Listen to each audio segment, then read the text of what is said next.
Bem-vindas a mais um episódio do Mulheres UOL. Eu sou Pamela Welter, host oficial, e a minha função é anfitriar e talvez conduzir histórias para você que está aí nos escutando ou nos assistindo, para que você tenha insights. E o que seriam, né, insights? Aquele pensamento que te transforma de alguma maneira, que te impulsiona, que faz um novo pensamento entrar na sua mente para você se movimentar em direção de um sonho, de um objetivo ou de uma cura que você está precisando.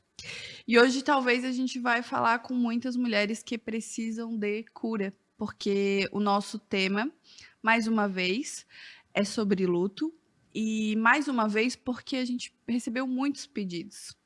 E um desses pedidos foi da Denise. Eu não vou falar o nome todo dela, mas eu quero que ela se sinta abraçada. E ela nos mandou uma mensagem muito grande, muito linda, pedindo para a gente falar sobre como se reerguer depois da perda de um grande amor. E é esse o nosso tema, ressignificando a vida após o luto de um grande amor.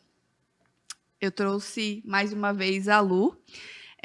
E a Lu tá aqui propositalmente porque ela é psicóloga e especialista em luto, mãe da Gabriele. Ela disse que ela tem 18 anos, mas eu não acredito, porque a Lu tem 20, como que a Gabriela vai ter 18.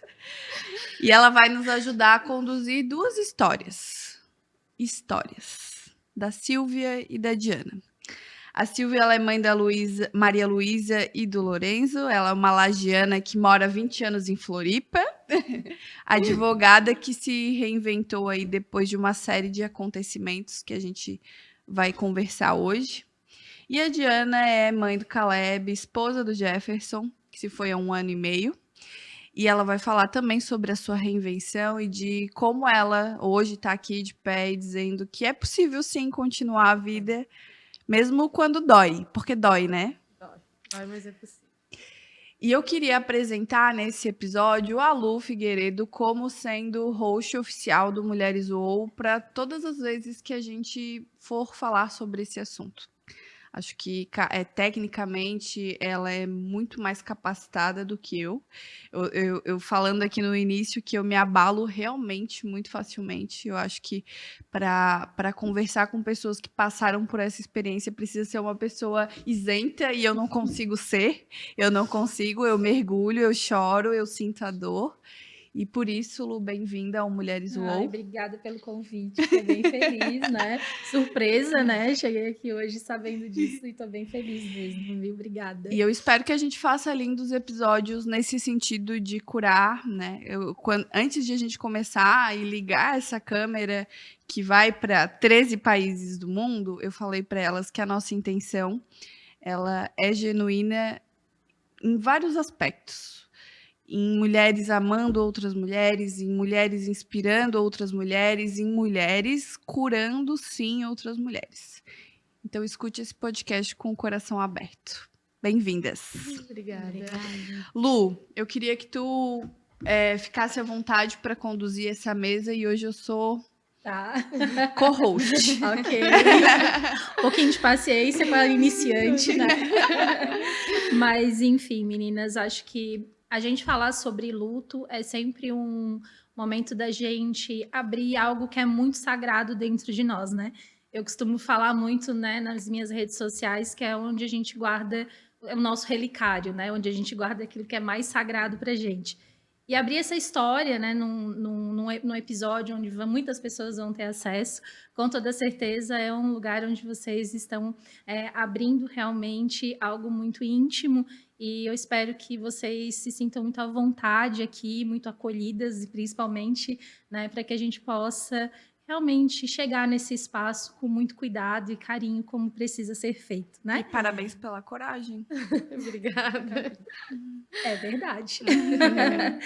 Então, gostaria, né, para a gente começar, assim, de conhecer um pouquinho a história de vocês, né? Assim, para a gente entender um pouquinho em que momento ou como as coisas aconteceram e como vocês têm passado, né? Acho que a gente vai adentrar um pouco mais nesses quesitos mais profundos, né? Para além do fato em si, né? Então, assim, Quem gostaria de começar contando um pouquinho sua história? Eu começo?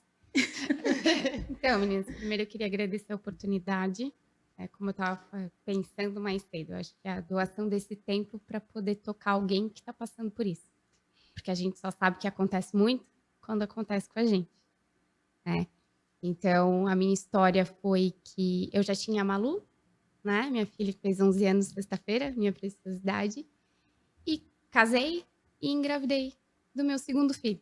Eu tinha ali 30 para 31 anos e foi uma gestação muito desejada, muito compartilhada. Sabe aquela coisa de cada semana tem uma foto mostrando como a barriga está crescendo. E, de repente, ali no sexto mês, descobri que era um menino e aquela felicidade imensa, assim, né? Um casal. Um casal, né? Eu já tinha, na época, era casada, tinha um enteado, então tinha o Davi, tinha a Malu, e estava vindo o Lorenzo ali para coroar essa história toda. E eu estava radiante de felicidade, né? De repente, descobri que estava grávida perto ali do aniversário da Malu, aquela história toda, ele viria no alto do verão, então era a grávida que estava na praia, demonstrando aquele barrigão, uma gestação que correu muito bem. E como a gente estava falando um pouco antes de culpas, né? Ali na 30ª semana eu fiz uma ultrassom e o médico falou assim, ele tá pequenininho. Mas ele olhou para mim, 1,55 m, meu ex-marido na época também 1,70 m. Ah, mas o pai e a mãe são pequenos, tá tudo bem. E a gestação continuou. E o primeiro baque foi ali no final da gestação, porque no final de janeiro eu trabalhava num escritório. O escritório falou assim, agora não dá mais. Com 2 filhos você não vai dar conta. Né? Eu advogava ali para um escritório grande, grupos de empresas grandes, tu não vai dar mais conta. Então, ali no dia 30 de janeiro, o primeiro grande impacto. Eles deram a sentença para ti. Deram uma sentença, você não vai dar conta com 2 filhos. A gente vai contratar um homem, porque um homem não vai faltar. Não foi nem velada. Não. 30 de janeiro, eu recebi um tchau. Na época, lá em 2017, eu ganhei R$1.500 de presente e vai. Uhum. Voltei para casa grávida, assustada, mas, né, na época, conversando, Lorenzo tá vindo, pelo menos eu vou ter tempo para ficar mais perto dele, né? Então, o primeiro baque foi esse, porque mente quem diz que o financeiro não faz diferença na história. Uhum. E daí, dia 19 de fevereiro, eu entrei em trabalho de parto. Era um domingo ensolarado, tava tudo bem, tudo normal. No dia 18, a minha irmã me deu as fotos de gestante. Eu tirei foto na Lagoa da Conceição e dia 19 eu amanheci com trabalho de parto. E eu lembro disso até hoje, mas tá cedo, 36 semanas e 5 dias, vai nascer prematuro. O trabalho de parto ali evoluiu e eu fui pro hospital. Eu já fui pro hospital com bastante dor, aquela coisa toda, mas tu vai para ganhar teu filho, né? O quartinho tá pronto, tá tudo pronto, né? A caminha. mil. Meu Deus, eu vou ter meu bebezinho no colo e daí eu entrei no regional. E a médica, quando fez o exame ali para ouvir o coraçãozinho, não escutava o coração. Aí ela falou, vai para ultrassom, né? De repente, o posicionamento ali dele não estava dando de ouvir. E daí eu lembro que eu atravessei, e a sala do ultrassom era do outro lado, e quando eu deitei, mãe de 2 filhos, né? Bota ali na barriga, tu já vai ouvir o tum, tum, tum, tum, e de repente no silêncio. E naquela dor toda, e eu olho pro lado, o médico tava com uma lágrima, assim. Eu olhei para ele e disse, o que tá acontecendo? Daí ele falou, não tem batimentos cardíacos. Aí abriu um chão, assim, ó. Eu não conseguia entender o que estava acontecendo. Eu olhava pro meu ex-marido, que era meu marido na época, o que está acontecendo? Aí chamou a médica, aí a médica falou, olha, ela está realmente em trabalho de parto e realmente não há mais batimentos cardíacos. E a primeira coisa que eu comecei a propor para o médico, não dá para trocar. Eu lembro que eu olhei para o meu ex-marido e falei, só cuida dele, mas troca. Troca, se der para escolher, troca. Eu troco de lugar com ele. O médico falou, não tem o que fazer. A gente só vai ter agora que conduzir isso da melhor forma. E daí eu comecei a pedir anestesia. Então, você me apaga, então, me faz a cesárea, porque eu não quero passar por isso. Eu já tava muito doído aquilo. Daí a médica falou, não, você vai ficar com um corte depois, seu trabalho de parto está evoluindo bem. E daí eu tinha que processar tudo isso ao mesmo tempo. Eu ia passar por um trabalho de parto de um filho que eu digo que ele nasceu, mas para o mundo ele não teria nascido, sabe? Fui encaminhada para um quarto separado. E daí começaram a colocar medicação, porque a dor já estava tanta. Então eles falaram, a gente vai jogar medicação para o teu trabalho de parto ser mais rápido. Então a dor evoluiu demais. E enquanto eu estava naquela cama, naquele quarto, eu fiquei sozinha, o hospital teve um cuidado, um trato nesse ponto, não fiquei junto com as outras mães, mas eu ainda achava que tinha alguma coisa errada. Que alguém viu alguma coisa errada. Então o Lourenço ia nascer e eu ia pegar o meu bebezinho no colo e ele ia chorar. E isso foi por volta do meio-dia, umas 2h20 ele nasceu e reinou um silêncio, né, dentro daquele quarto. Aí os médicos olhavam para ele e diziam, ele tá perfeito, não tem nada com ele. E eu lembro que eu não quero ver, eu não quero ver. A primeira reação foi... Foi, eu não quero ver. Porque tava doendo tanto, que eu não conseguia imaginar aquilo. Aí a médica veio e falou, tu precisa ver. Porque tu precisa entender que o teu filho morreu. Aí eles trouxeram o Lourenço.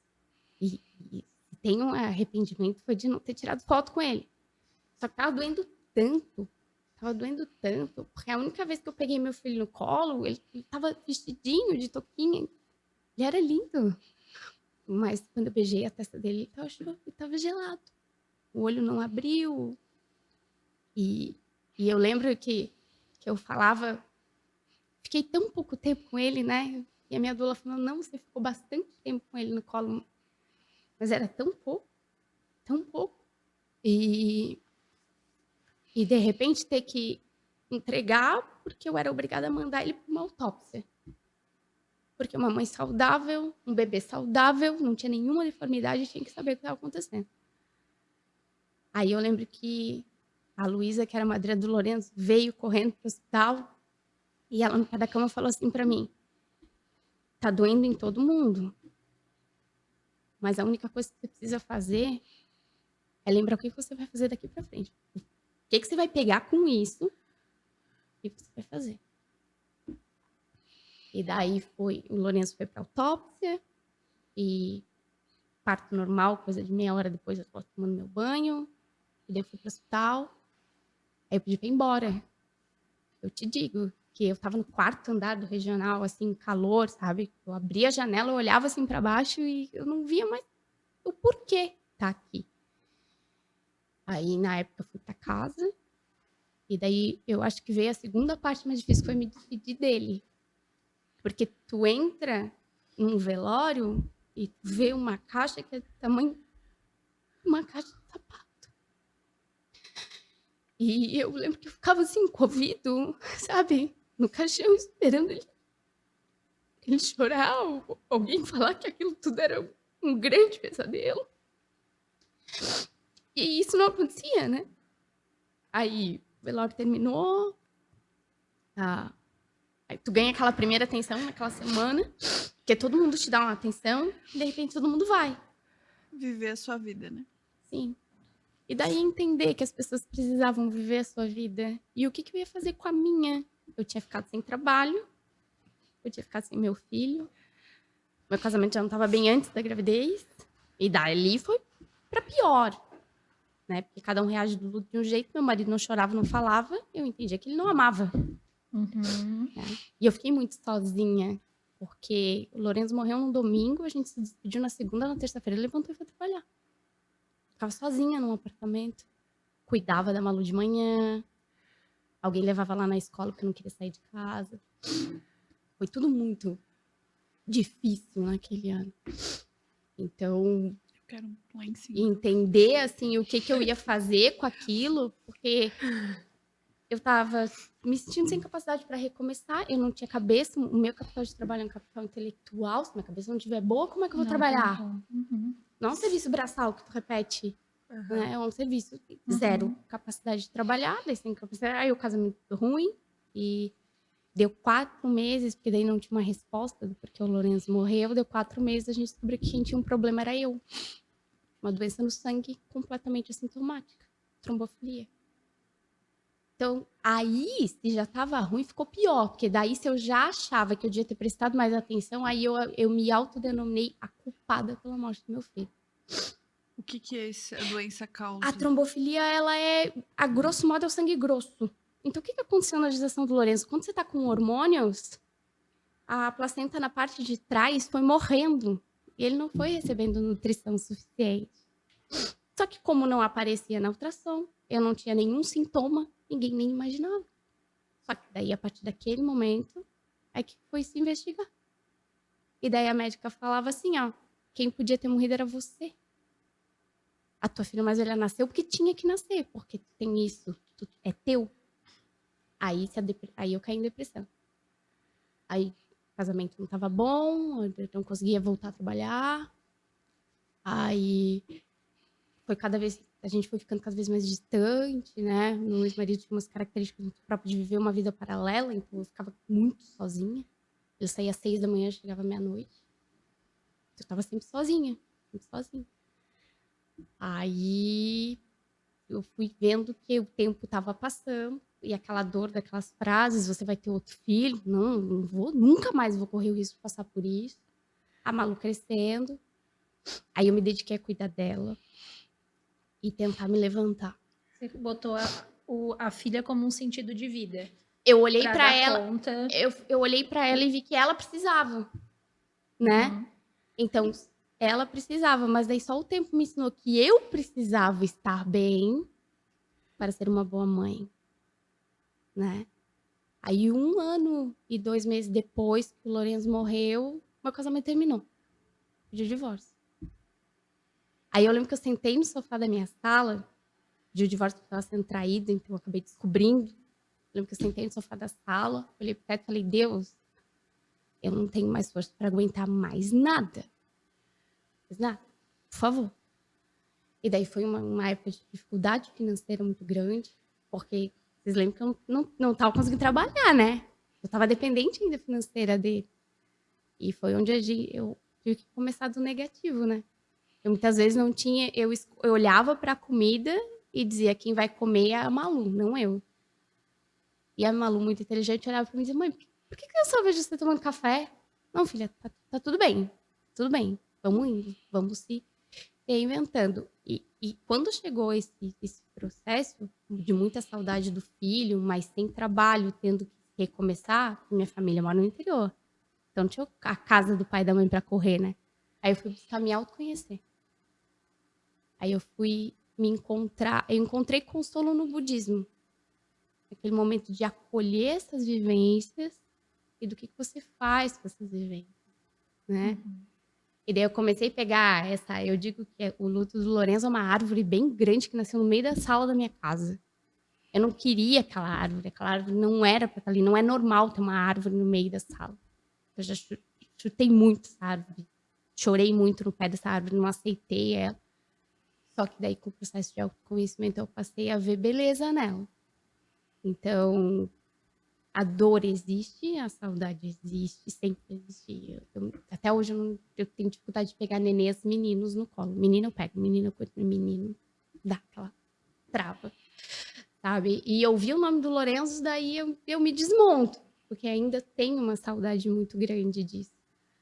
Mas eu aprendi nesse caminho que quem eu sou hoje, eu só existo, essa Silvia que vocês estão vendo aqui, essa Silvia que cuida da casa, que trabalha, que se reinventou, porque daí passou a trabalhar por conta. Não tô milionária, mas aprendi a pegar o tempo com a minha filha. De manhã eu cuido da minha filha. Eu trabalho esse processo com ela, de educação, de cuidado, porque o Lourenço foi.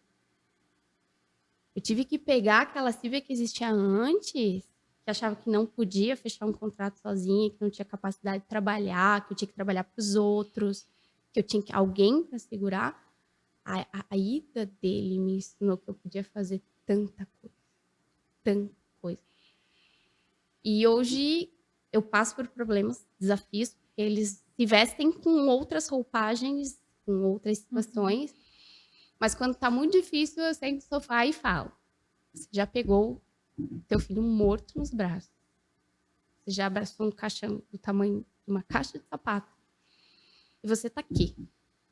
Então, se você deu conta disso, hoje praticamente mais nada me derruba. Então, mas é um processo, entender que existe esse tempo, se acolher, sabe? Eu ainda tenho a naninha dele, a primeira naninha dele, as minhas 2 roupas prediletas e um babeiro. Aquilo lá fica guardado numa bolsa. O Lourenço foi cremado e as cinzas foram jogadas numa praia. Então, quando dá, eu levo rosas brancas e jogo no mar em homenagem a ele. Mas a gente sabe que ele não tá lá, né? Ele tá aqui, né? Fica dentro, né? Tá É dentro. até o relicário, como eu comecei falando, né? E tá É o sempre ali. relicário. É a Silvia que vive hoje só existe por causa dele. Então, quando eu vivo momentos de muita felicidade, foi um grande tabu, porque eu achava que se eu fosse feliz eu não estava honrando meu filho. Como se a tristeza fosse algo que honrasse ele, né? Eu entendia que eu não podia sorrir. Como assim eu tô feliz? Meu filho morreu? Como que eu vou recomeçar a vida como profissional, depois do divórcio como mulher? Aí, em vários momentos, já passou de eu... Filho, obrigada. Obrigada por tudo que tu fez. Porque foram 9 meses lindos juntos. E eu sei que de onde ele tá, eu acho que tava um pouco orgulhoso da mãe dele, sabe? E eu sei que um dia a gente se reencontra. Um pouco não, né? Muito. Muito orgulhoso, né? Assim, porque é uma grande história, né? Eu acho que quando tu fala sobre esses processos, eu acho tão importante a gente trazer isso, porque até mesmo as próprias pessoas enlutadas não conseguem entender que existe um tempo e que esse tempo ele precisa existir de fato.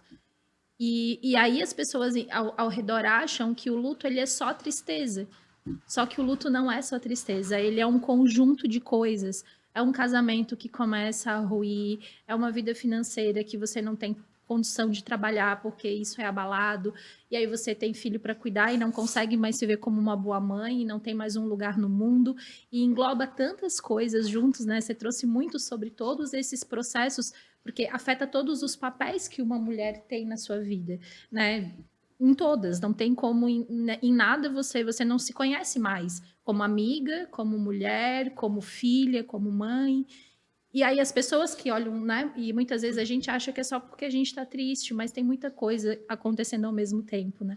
E esse processo, então, assim, imagina que o quanto psicologicamente isso é gigante para que você consiga. Passou 3 meses, você ainda está assim?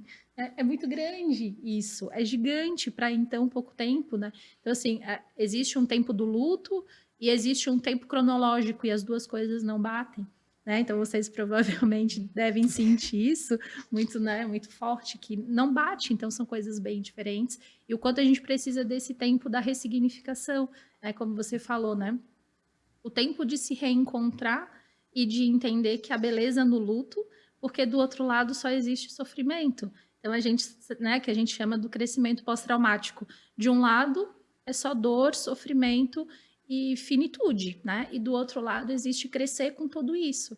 E a gente sempre vai escolher um dos dois lados, né? Então, assim, você fez um caminho da escolha do crescimento pós-traumático. Não que deixou de ser traumático, nunca, mas é um crescimento para pós isso, né?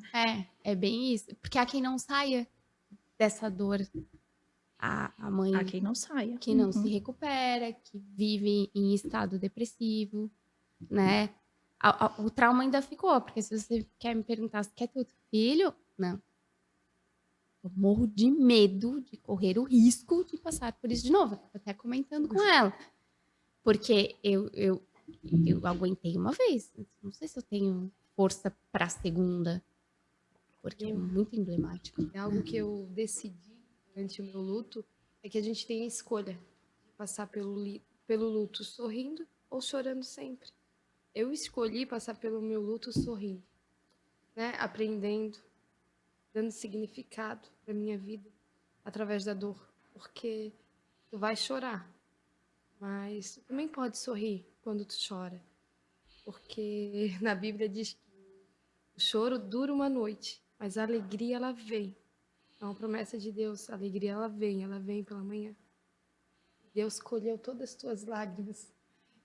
Daí As que ele fez com as nossas, tuas né? lágrimas, né? As Te fez uma nossas, né? mulher forte, te fez uma mulher corajosa, né? Tu vai carregar a cicatriz, mas hoje tu olha para essa cicatriz e diz obrigado, filho, Obrigada. por tudo que tu fez por mim. E eu acho Então, que isso é uma coisa muito linda que a gente tira do luto, da dor. A gente tira coisas tristes que vamos carregar, não tem como não carregar a lembrança do hospital, a lembrança, né, do velório do teu filho, mas tu também carrega a alegria de ter passado 9 meses com ele, de ter amado de ele. amado e de ressignificar os Lourenço. lugares, né? Foi muito tempo sem passar na rua do hospital. Eu não pisava na Lagoa da Conceição quando eu fiz, porque foi onde eu fiz o meu ensaio. E daí, Deus é muito maravilhoso, né? Porque daí, 2 anos pós-divórcio, conheci uma pessoa e essa pessoa, ela veio para ressignificar tanta coisa. Porque a segunda vez que a gente saiu, ele me levou ver um pôr do sol no Morro da Cruz e falou: hoje a gente vai tomar café na Lagoa. Falei: não, você sabe que eu não consigo pisar lá. Ele estacionou o carro perto de onde eu tirei as fotos, me pegou pela mão e disse: você consegue caminhar por aqui. E ele me levou a caminhar por aquele lugar e fez eu ter aquela lembrança boa daquele dia feliz que eu tava naquele aguardo. Que Então, bom ter alguém para caminhar no Vale da Sombra, né? sim, sim, sim. Eu pensava depois do divórcio que o amor tinha acabado pra mim, né? Então, acabou. Acabou tão cedo, né? Porque eu tinha 31, então. Uhum. Mas hoje, faz 2 anos e meio, que com essa pessoa bastante companheira, o Cristiano, que cuida, que caminha comigo, e que compreende isso. Sabe? Que bom. Aproveita, Diana, que tu tá com a palavra e conta também pra gente a tua história, enfim, como isso começou. Eu sou Diana, fui casada por 11 anos com o Jefferson. Foram 11 anos de muita alegria, de muito amor.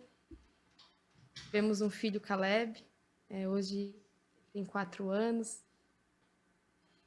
A minha história da perda começou no Covid. No Covid. Quando chegou o Covid, a gente acha que ninguém perto da gente vai morrer de Covid. Eu e o Jefferson, a gente pensava, não, Covid não vai acontecer nada. E um dia ele chegou em casa doente, cansado, com dor de garganta. E ele falou: ai, eu conheço meu corpo. Vou ficar gripado. Eu já conheço. E eu, uma boa esposa, fui lá, fiz o kit de primeiros socorros dele, comprei tudo que ele precisava. Ele ficou em casa dormindo, eu fui para a praia com meu filho. Eu morava em Bituba na época. Fui para a praia, voltei, ele ainda estava ruinzinho. Mas homens nunca ficam doentes. Eles não ficam doentes, eles não vão para o hospital, só se for lá na última. E ele adoeceu em fevereiro de 2020. Entre esse primeiro dia, quanto tempo ele? 10 dias. 10 dias. Aí ele foi viajar na madrugada de segunda-feira. Madrugada de segunda-feira, ele foi com o kit primeiros socorros que eu fiz para ele, comprei tudo, mandei tudo certinho, amor, toma todos os remédios, toma na hora certinha. Já que tu conhece teu corpo, eu acreditando no que ele falava, ele foi. Foi viajar para o Rio Grande do Sul. Chegou lá, ficou até quinta-feira, e eu falando com ele por WhatsApp. Amor, tá tudo bem? Não, tá tudo bem. Amor, tá tudo bem? Sempre perguntando. Ele, não, tá tudo bem, tudo certinho. Me mandava fotos, e eu achando que tava tudo bem. Na quinta-feira ele retorna. Aí ele disse, já tô saindo do Rio Grande do Sul. Então, a previsão, pelo horário que ele me falou, era de ele chegar umas 2 horas em casa. 2 horas da tarde. Deu 2, deu 3, deu 4. E eu já preocupada, mandando mensagem, ele não respondia. E ele foi viajar com um amigo. E deu 4 horas, acho que era umas 4, 4 e meia, 5 horas. O amigo dele, que foi viajar com ele, estacionando na frente da minha casa, disse: Diana, não te preocupa. O Jefferson passou mal e eu deixei ele ali no hospital, que eu moro a 300 metros do hospital, eu morava ali em Bituba, no Hospital São Camilo. Eu já entrei em desespero.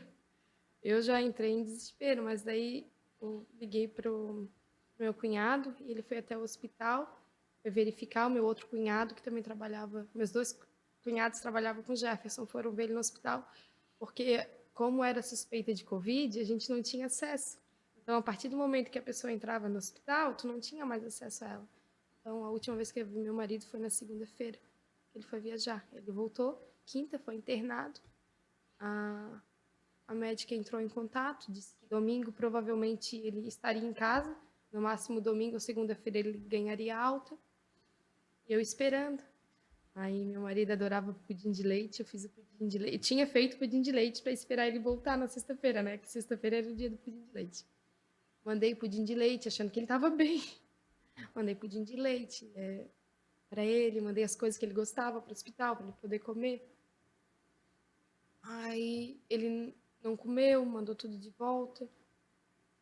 Aí comecei a ficar preocupada. Aí liguei para a enfermeira, ligava, né? A gente tinha um boletim uma vez por dia. Ninguém tinha acesso.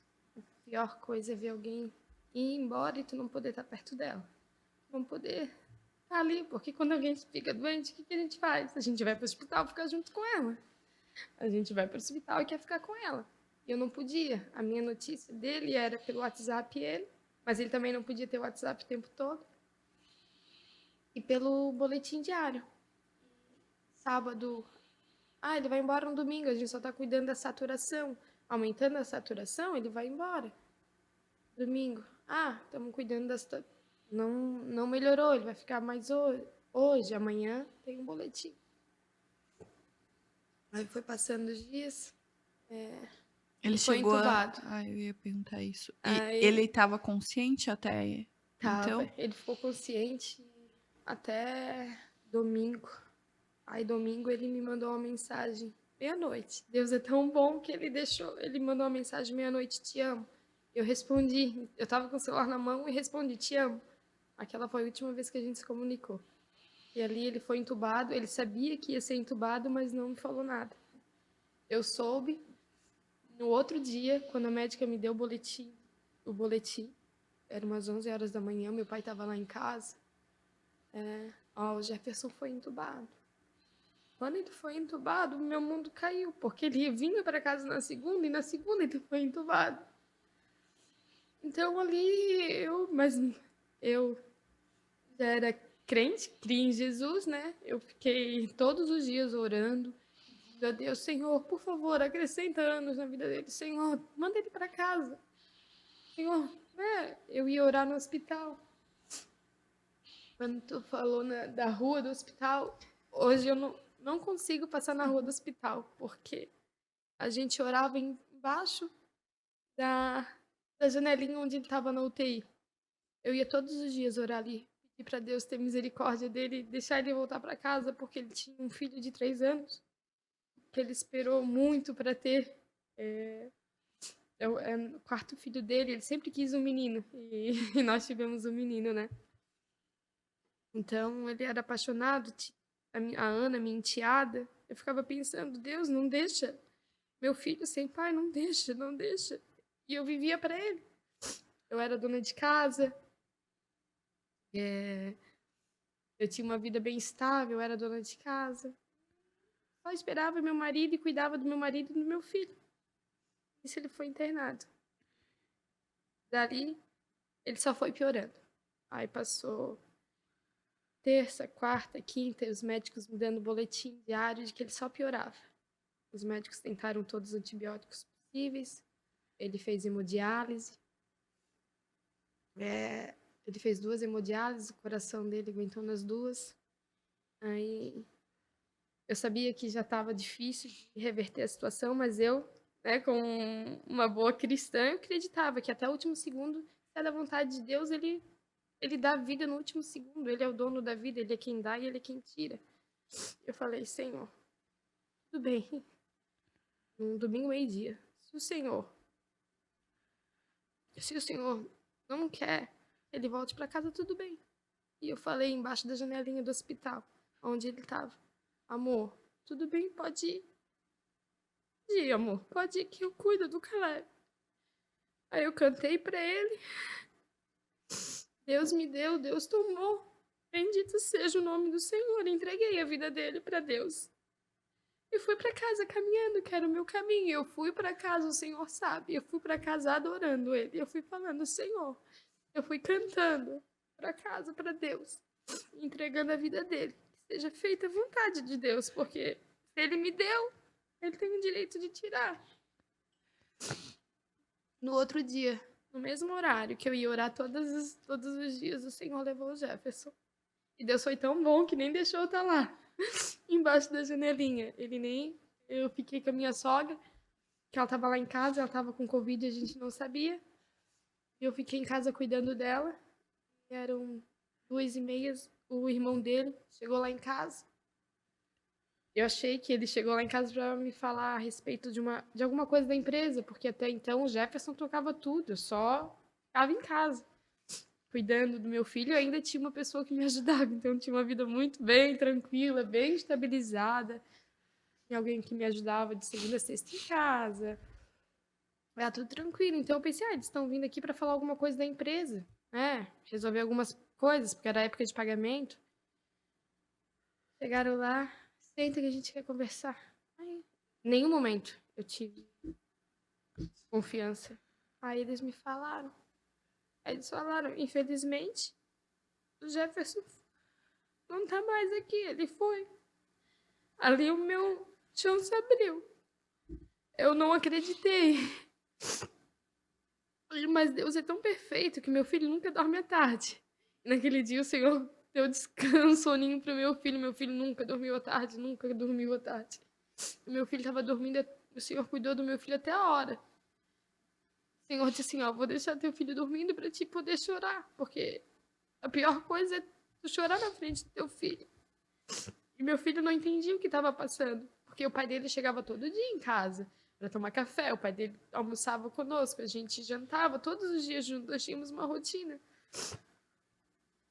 Eu só lembro que eles me falaram, eu tenho um branco, eles me falaram aquilo, a única lembrança que eu tenho é que eu subi no segundo piso da minha casa, eu acho que a minha irmã estava comigo, eu me lembro vagamente, eu peguei um travesseiro, eu coloquei na minha boca e eu só gritava, assim, eu só gritava, e dizia, Senhor, meu Deus, o que vai ser de mim? Porque eu não faço nada, eu não sei nada. E eu gritei naquele travesseiro, é a única lembrança que eu tenho. E o meu filho dormindo a tarde inteira, o Senhor deixando ele dormir para mim me recuperar. Porque eu não acreditava. Aí veio, meu Deus, ele morreu sozinho. Ele morreu sozinho porque tu quer estar junto com a pessoa para se despedir. O velório pode ser só 2 horas. Aí veio meu cunhado. O velório é caixão fechado e pode ser só 2 horas. E eu não tinha condições, então meu marido não teve nem velório. Porque ele foi do hospital direto pro cemitério. E eu não tinha condições nenhuma de ver ele. Porque eu não ia nem ver ele. Ele tava tão inchado que a gente não ia ficar uma coisa muito feia.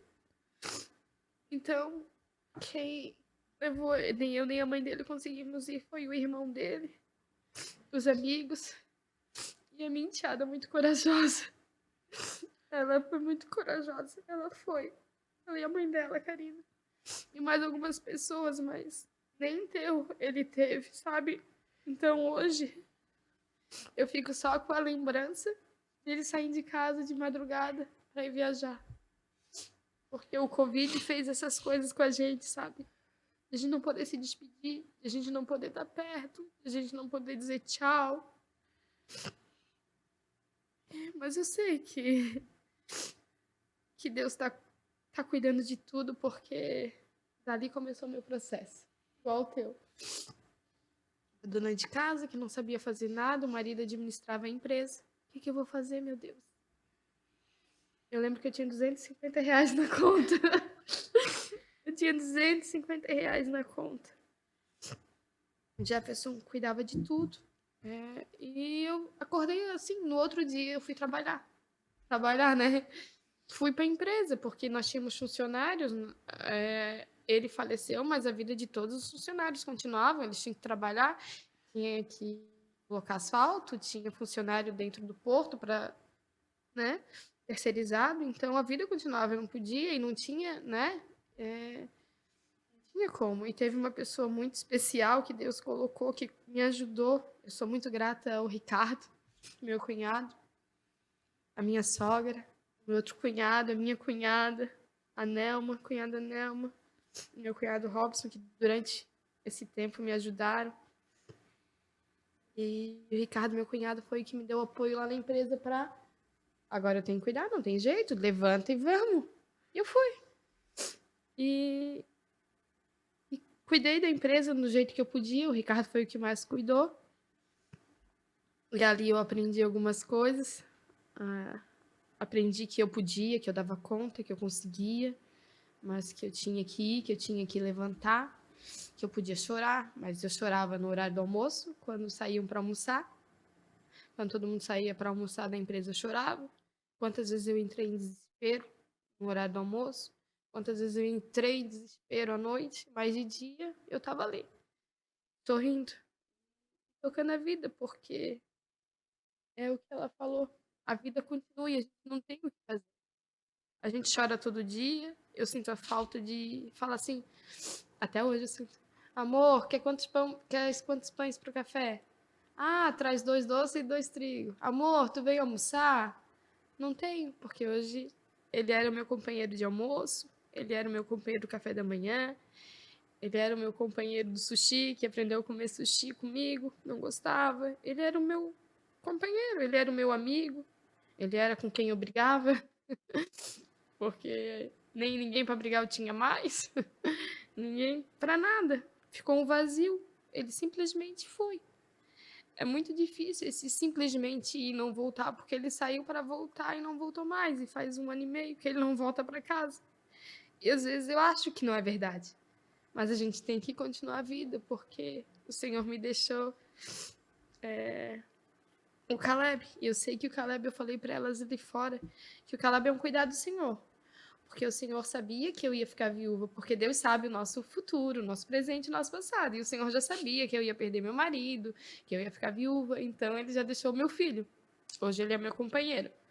Hoje o que eu faço? Eu coloco a mesa do café e ele prepara a mesinha ali bem bonitinha, eu e ele. Hoje ele é meu companheiro para tomar café. Hoje ele é meu companheiro para almoçar.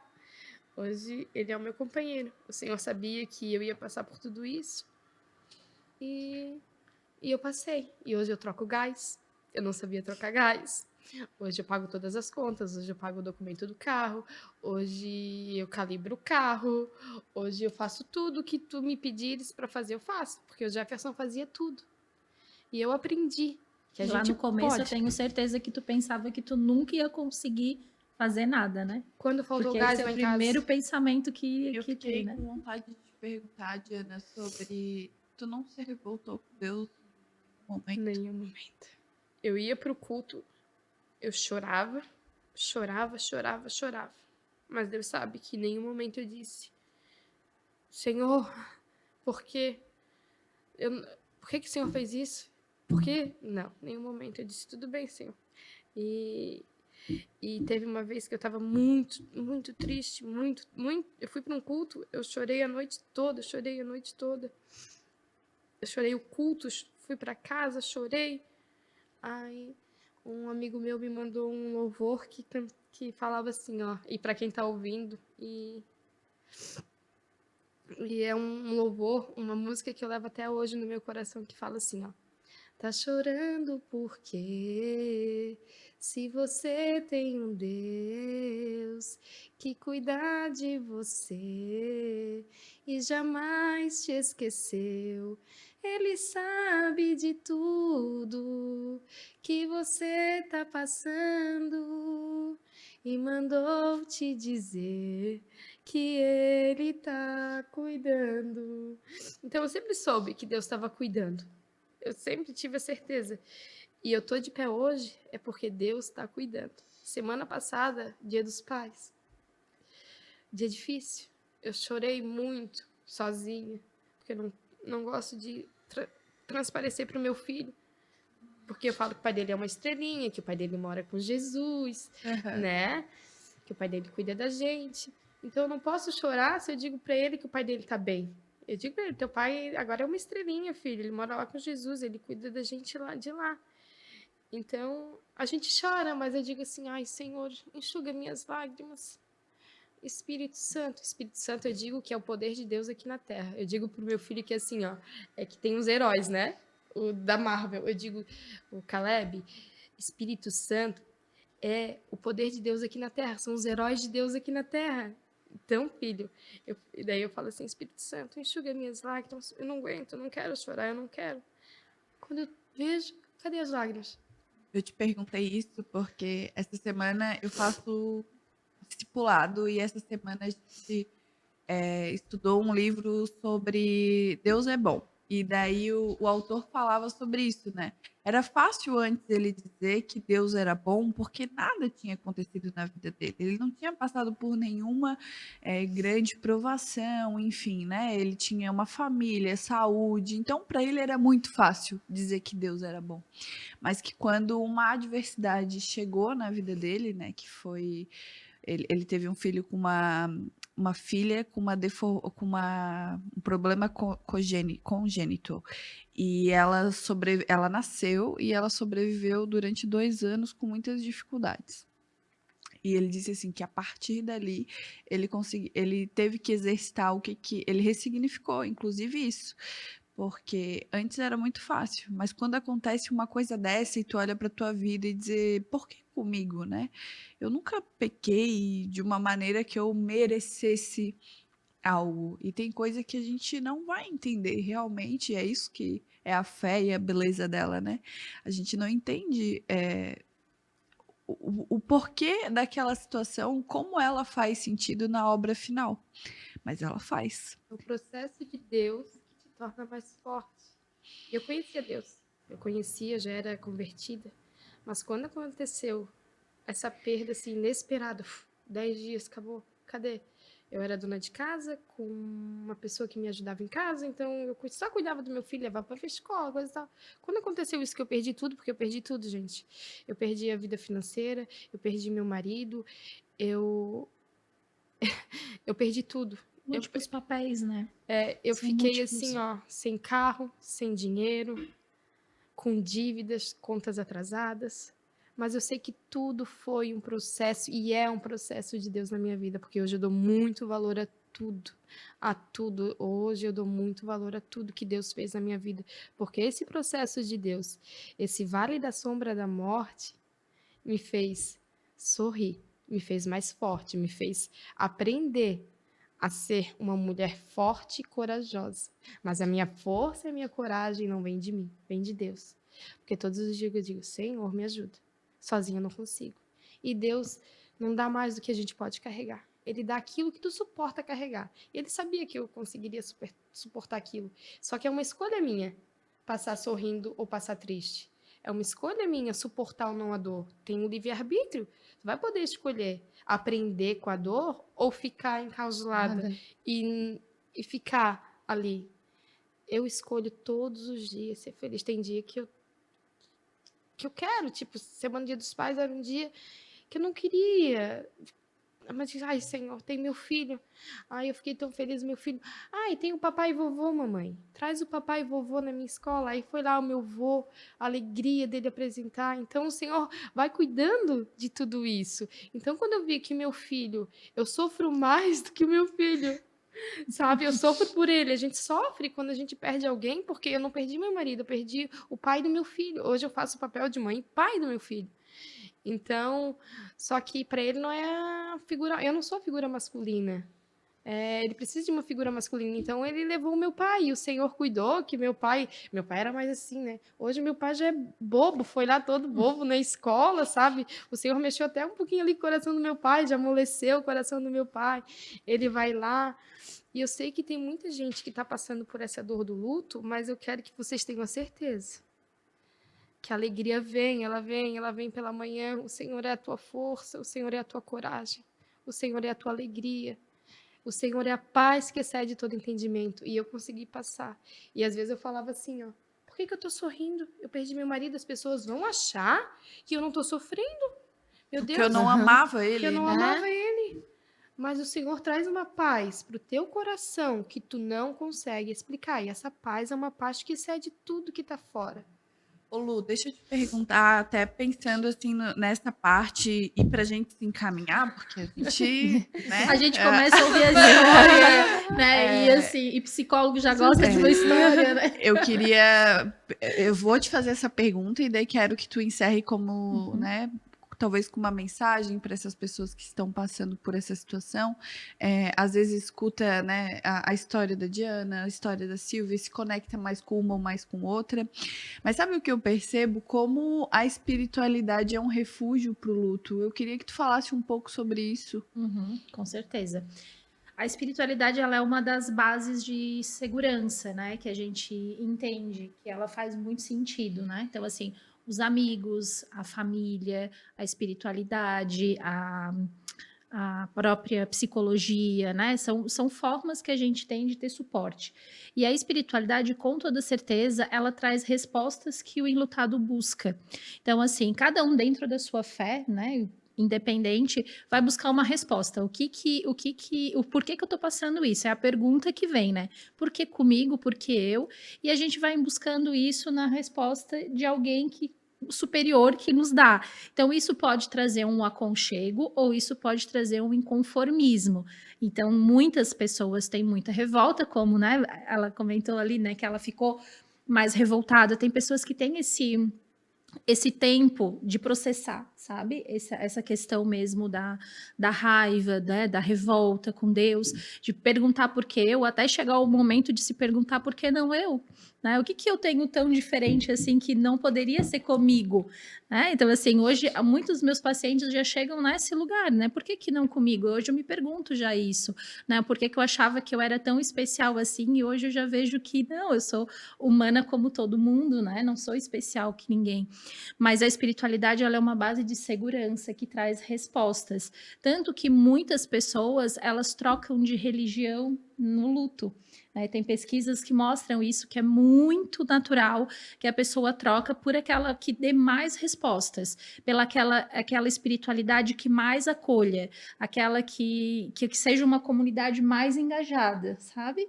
Então, muitas pessoas trocam por isso. Então, ela é uma base de segurança muito importante, sim. Quando eu penso em espiritualidade, eu penso em relacionamento, né? Para quem é cristão, a gente busca um relacionamento íntimo com Deus, né? E daí eu acho que cada religião vai ter o seu relacionamento. E querendo ou não, é uma troca, né? Tu perdeu um relacionamento, tu tá aprofundando um relacionamento com algo, com alguém que te explica, né? Ou que te dá um amanhã. Né? Amanhã vai ser melhor, ou eu tenho uma promessa de uma eternidade que não é, isso é só uma fase, isso é só um processo.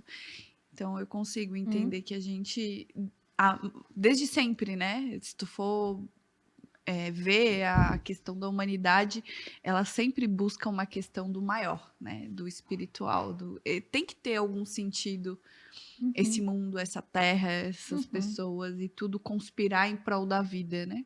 Exatamente. Eu sou muito fã, assim, né, de olhar para esse lado da espiritualidade, né? Hoje, nas universidades, já tem várias áreas dentro das próprias universidades que já estudam a espiritualidade voltada com a psicologia, né? Porque as duas coisas, né, já estão ali bastante alinhadas. Por quê? Porque vem muito essa questão que, né, não é religiosidade, mas a questão da espiritualidade em si, e principalmente nos impactos ao luto, a gente tem muita coisa já escrita e muita pesquisa sendo cada vez mais trabalhada no cuidado paliativo, né? Quando a gente está ali no processo, né? Como ela viveu ali um processo que não foi um cuidado paliativo, né? Mas assim, ele teve um processo ali de finitude que você acompanhou de fora esse processo acontecendo, né? Então, assim, a espiritualidade nesse momento também é um processo de conforto, tanto para quem está doente quanto para a família, né? Então, tudo isso está muito atrelado a esses estudos. Então, vem muito dessa questão do conforto, né, de sentir-se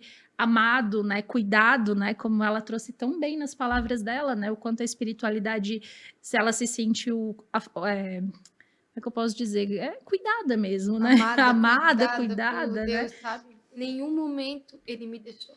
Em nenhum momento Deus me deixou sozinho. Ele usava pessoas, Deus usava música. De várias formas o Senhor se revelava. Mas e aquele cuidado todo não tinha como eu não enxergar. Quando tu conhece Jesus, tu vê o trabalhar dele na tua vida de várias formas. É que teu coração estava desperto Tava para desperto. conseguir A dor enxergar. fez isso. A dor despertou o meu coração.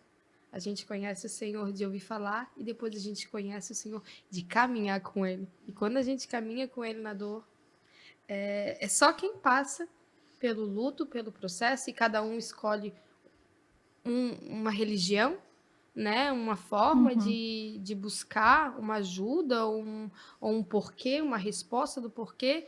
E o meu porquê foi em Jesus. A minha, assim, ó, a minha alegria hoje, todos os dias, vem do Senhor. Ai, a minha alegria de louvar, de escutar Deus, enxuga as minhas lágrimas, como eu disse. E quando eu vejo, eu já nem lembro mais que eu estava chorando. É tão lindo. E às vezes não é só uma resposta ou do porquê que isso aconteceu, mas como a gente consegue sair melhor disso e ver milagres nisso, né? Porque você pode escolher vivendo como nada é milagre ou tudo é um milagre. Hoje eu acordo todos os dias de manhã de olho fechado. Obrigada, Deus. Mais um dia. Amém. Né? Agradecendo. Agradece a comida que está na mesa, a oportunidade de estar com a minha filha, de ter encontrado o amor de novo que eu achei que tinha acabado. Porque tu desconstrói em todos os papéis. Eu fui desconstruída, né? Como profissional, como mãe, depois como mulher. E daí o que sobrou da Silvia? Silvia não sabia mais nem ser filha. Minha mãe é uma católica muito fervorosa e ela olhava para mim e dizia, Silvia, não é por quê, é para quê. Demorou a entender pra esse pé, mas eu já entendo a minha mãe. E muitas mulheres que estão te ouvindo agora vão ficar dizendo assim, né? Acho que eu não consigo chegar lá, né? Consegue, elas chegam consegue. elas pensam. E eu digo porque eu, né, trabalho com isso todos os dias e recebo muitas mensagens assim. E é isso, assim, acho que quando a gente vê histórias como a de vocês, mostrando um processo de ressignificação e mostrando que existe o vale, existe, não tem como a gente não passar por ele, mas existe o recomeço. Existe a transformação, existe a capacidade que a gente, são recursos internos que a gente às vezes nem conhece que tem. Você só vai saber que existe quando você precisa passar a enfrentar. Então, quem está ouvindo hoje, talvez, né, ache que não tem recursos internos para lidar com isso, mas você vai encontrar se você se colocar disposta a isso. E em movimento. Em movimento. Não existe outra forma. Mas vai ter um momento que não vai ter movimento. Que vai ter um momento, eu acho, né? Olhando aqui de fora, assim, né? Sim. Mas um momento que realmente tu vai no fundo do poço. A história da caverna, né? Que tu falou no outro podcast, mas arranjar uma maneira de sair lá de dentro. E precisa, né? Eu acho que a gente precisa respeitar, né? É o que a gente chama no modelo do processo dual do luto. Existe um lado da perda e existe o lado da restauração. E a gente sempre vai oscilar entre os dois. Então, vai ter momentos em que eu vou estar voltada para a perda, eu vou ruminar, eu vou perguntar por quê, eu vou chorar, eu vou estar triste. E vai ter momentos que eu vou sorrir, que eu vou recomeçar, que eu vou me reconstruir, que eu vou encontrar novas coisas. E vai ter momentos que eu vou estar sempre oscilando de um lado para o outro. Então, quando que a gente tem um problema, né? Então, quando existe uma fixação, a pessoa só está na perda, ela nunca oscila para restauração. Existe um problema que a gente está entrando em depressão. Aí existe um adoecimento.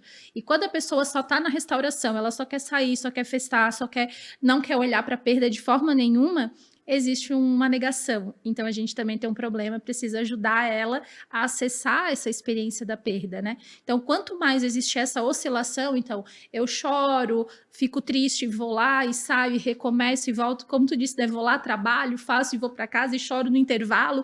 Isso é saudável, isso é luto. E a gente precisa ter esse movimento entre, né, a tristeza e a restauração, faz parte. Não achar que é errado tu chorar e depois tu sorrir. Não, porque tu vai chorar e depois tu Eu choro vai até sorrir. hoje. Porque a vida me trouxe minha filha no dia 19 de agosto e me levou meu filho no dia 19 de fevereiro. Como lidar com o dia 19? Eu podia só olhar para a perda ou só olhar para o ganho, porque ela tá aqui. Então e chora, sente saudade. O Lourenço teria 5 anos e meio se estivesse aqui hoje. Mas entender esses momentos, né? Tem um momento que chora, pega a roupinha, dá um abraço. Depois segue mais um E se pouco. permita, né? Exatamente. Permita, porque quanto antes você entender que não é errado você continuar a sua vida e aceitar essas oscilações que a Lu falou, eu acho que vai ser o teu. É aqui que está o teu processo, né? De voltar a ser uma nova versão que talvez não existia antes. E não vai voltar. Nunca volta. Nunca volta. Nunca volta. Você nunca mais vai ser Isso, essa é uma Tem ilusão noção da quantidade de capacidades que ela desenvolveu? Sim. Né? Se eu não tivesse passado pela dor, eu não Porque tinha. ela não falou, eu era só a mãe, né? Porque até na ideia dela, ela achava que ela era só aquilo, apesar de ser tão grandioso, né? Poder ter a possibilidade de estar perto do teu esposo, do teu filho. De repente, desenvolveu todas essas capacidades. Então, só que a gente precisa estar aberto e ter coragem. Eu tenho uma frase nas minhas costas, tenha coragem e seja gentil. É a coragem para seguir e a gentileza para olhar para si e para o outro. Ajudar o outro, né? Porque a gente está aqui para ajudar mulheres que estão passando por isso e não entendem o porquê chora, o porquê ri. Ou porque às vezes está feliz, não entende por que está passando por aquilo. Mas a certeza é, você vai sair mais forte, você vai sair mais corajosa e você vai conseguir. Você vai conseguir, bota isso. Quando vir a dor, quando vir a tristeza, fala assim, eu sou forte, eu sou corajosa, eu consigo, eu posso. Vive a dor, mas se permite viver o que vem após a dor, né? Após a dor. E não tem nada de errado com isso. Não há nada de errado em ser feliz depois do luto. Não é errado ser feliz, não é errado. Não é errado hoje comemorar o aniversário da tua filha no mesmo mês que tu perdeu. Não é errado, não é errado, tá? Tu tá sobrevivendo, Sim. tu tá vivendo. Gente, muito obrigado pelo coração aberto, pelas histórias, pela entrega. Lu, bem-vinda. Obrigada. Acho que é isso e até o próximo podcast.